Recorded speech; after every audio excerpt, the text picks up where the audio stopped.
Was telling me about Lee Scratch Perry. Yeah, Perry was my mentor. Perry was my mentor. He was the man, the innovator of dub music. He was the man. Yeah. I know the passing must be, I know you probably felt nostalgic when you heard about his passing. He was the man. He was the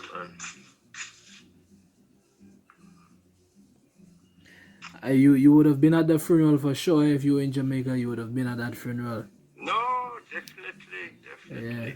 Yeah. Fortunately, you can't Definitely, be there. I would definitely be there. Yes, Perry has taught me so much that no other musician or producer could ever taught me the things that Perry has taught me.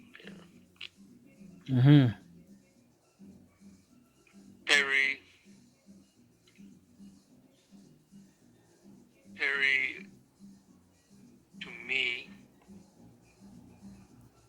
has been the true disciple.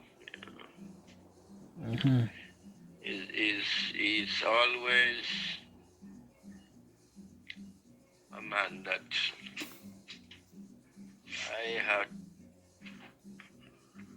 had to look forward to,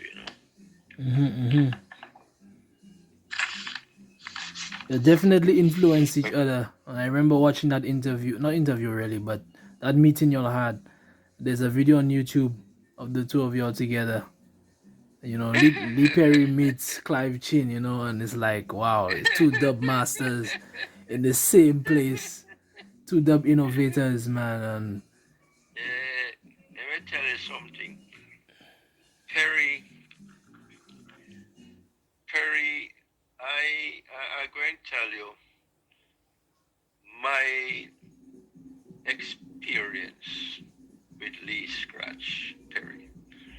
You see, when him come into the studio, him don't come with no music notes or music things, because him wasn't that musically inclined. But hear what happened now. You see, when Perry come to you as a musician,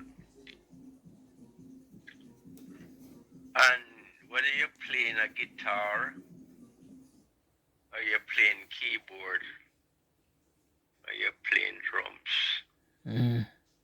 this is how Perry will tell you what he wants,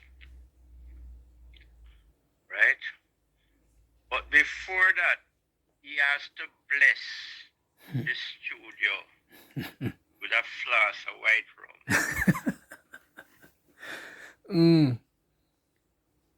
No, seriously, he has to bless the studio with a flask of white rum. And him sprinkle one corner. Him don't throw the whole white rum in it. Him sprinkle just enough to bless the corner of the studio. And he would go to the next corner and he would do the same thing. And when the studio was fully blessed, he said, "Gentlemen, this is what I want to hear you play today." I'll never forget this,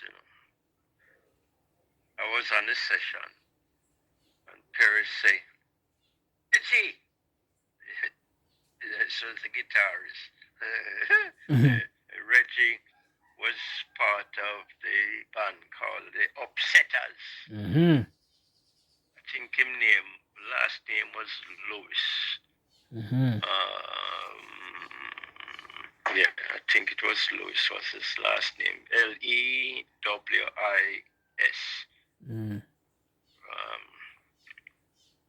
Wrangling Lewis, yeah. And him say, Reggie, I want you to play this.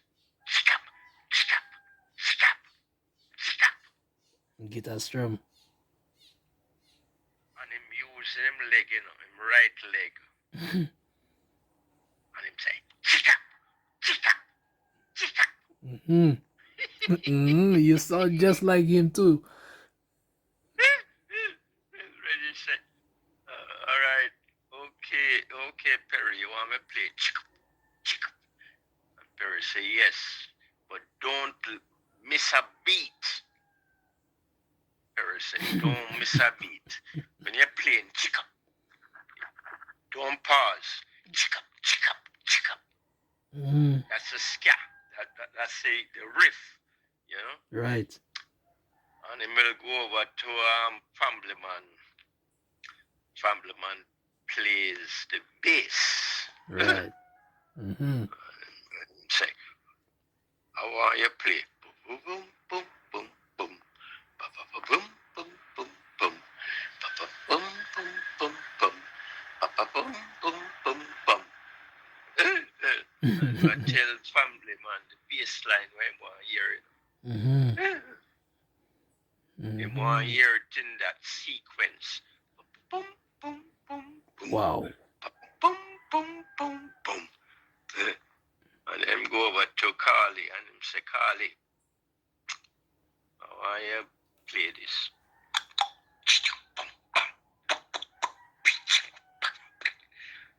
And Carly say, but him would say to Perry, him say, Perry, but that's an afterbeat.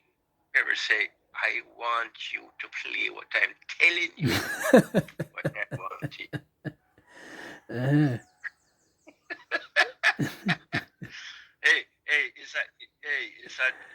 He's one of the most brilliant rascal producers I've ever seen in the 24th century. Perry. Yeah, man. Was a man of class.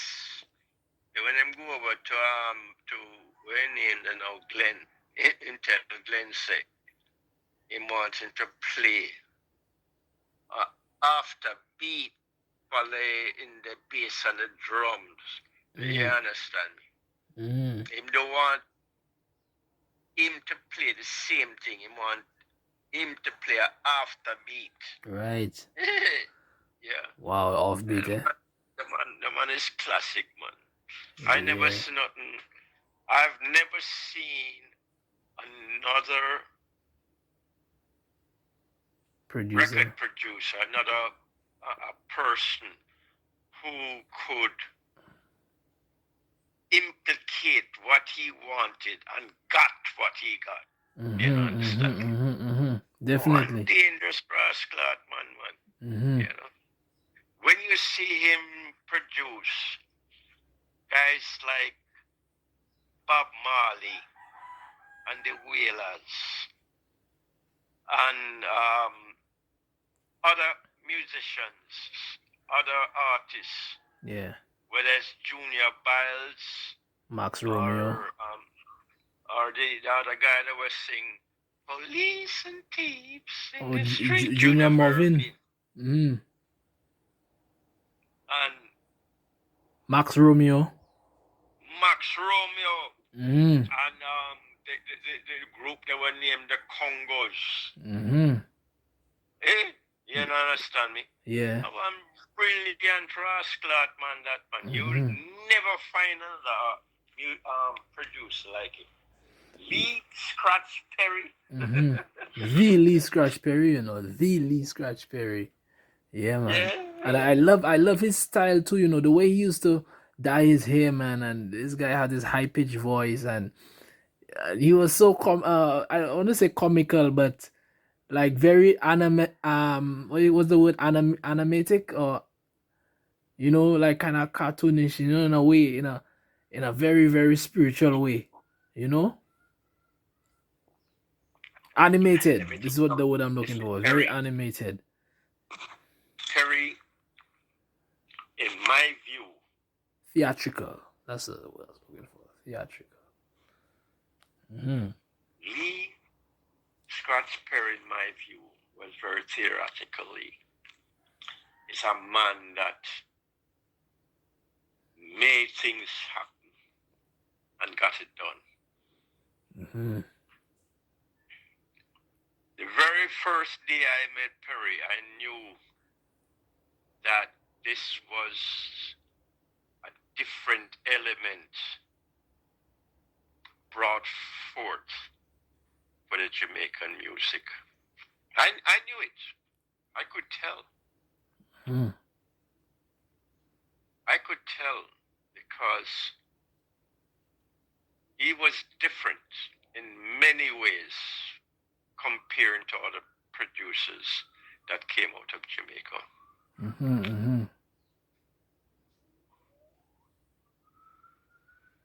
And I'm just so happy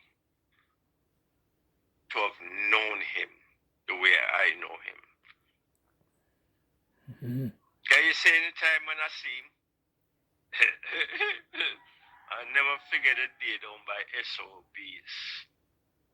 No, it wasn't SOBs. You know where it was? It was at the BB King in Manhattan club. And him said to the bouncer, him say, this man, you must respect him. Don't you push him one side and think that he is looking something from me. This man is very important to me. So move your ways. And him tell the bouncer, don't touch me. And the bouncer did want to tell me, so I can't go around the back with him. And when I go in the dressing room and him look for the mistress, him look on the mistress, because a Swedish woman, you know. Him said to the mistress, I don't want you collect my money tonight. Don't you ever touch nothing for me tonight. I want to check it myself. And you see this man here, he's now my manager.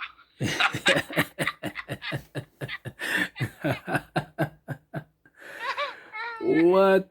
Jesus. Tell the woman, the Swedish woman, say, don't you touch my money tonight. What? Boy, he was a confident guy, you know, boy. That level of confidence. When you come from I'm telling you, an island and you can command people, not no disrespectful way, where you're telling them what your thing is. This is what you stand up for, and you live by that prism for so many years until you're dead. I mean, you know, you guys are so innovative. I mean, you guys walk the walk, talk the talk. You know, you produce music that, you know, becomes a style. The way you walk, the way you talk, you know, the way you express yourself, the way you relate to the world and everything becomes that. You know, even a day like today, 2021, where everything is you know, over fashionable, for lack of another way to put it. You know, we still live that. You know, when you hear Family Man talk, you know, his baritone voice, you could hear him describing the way his bass moans when he plays it. You know, and he talks that same way. You know what I mean? And you for you the same thing. You know that dub, it becomes like the bottom of the pot of a nice soup or something, a one pot or something. You know, you know it's the depth you get in from the taste of that food, the bottom of the pot, like I say. You know, so it's like I'm glad that I know you and I know some of the history that you tell me, and I go back and when I watch videos and I watch Lee Scratch Perry dancing in the studio and you know you know, being uppity, you know, kind of like say, well, yeah, man, Clive, you know, Clive talked to me about that, and I remember Clive tell me about this, you know. So it's always good to kind of have a conversation about these kind of things, because at the end of the day, when we get older, sometimes some of the youngsters don't have a foundation to go back to, you know.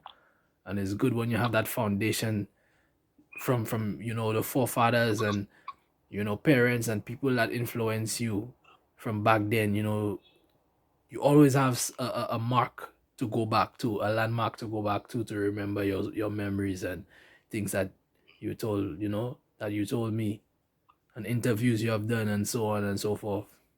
I'm glad you still around, to tell that story, because a lot of the veterans, and they showed a picture of Lee Scratch Perry with the Wailers, and they showed you the person creatively put a halo over the ones that passed away, and the only one that was left was Family Man, you know. Yeah, some of the Wailers, not all of them though. I think it was Lee Scratch Perry, Carlton, Family Man, and maybe about six people in that, but not all of the Wailers, just a few of them that was there. But Reggie was there too. yeah, man, you know. Reggie, Alba Lewis,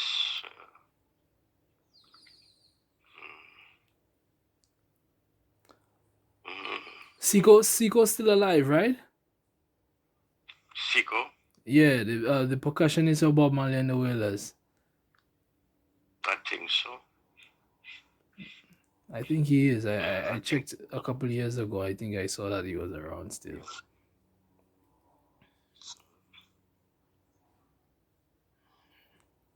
Yeah, man. Yeah, man. I appreciate you telling me that information, man, Clive. That's all. I mean, it's something I think the world needs to hear. You know, um, your views on Lee Scratch Perry. I think I'll ensure that the world does hear it for sure. You know.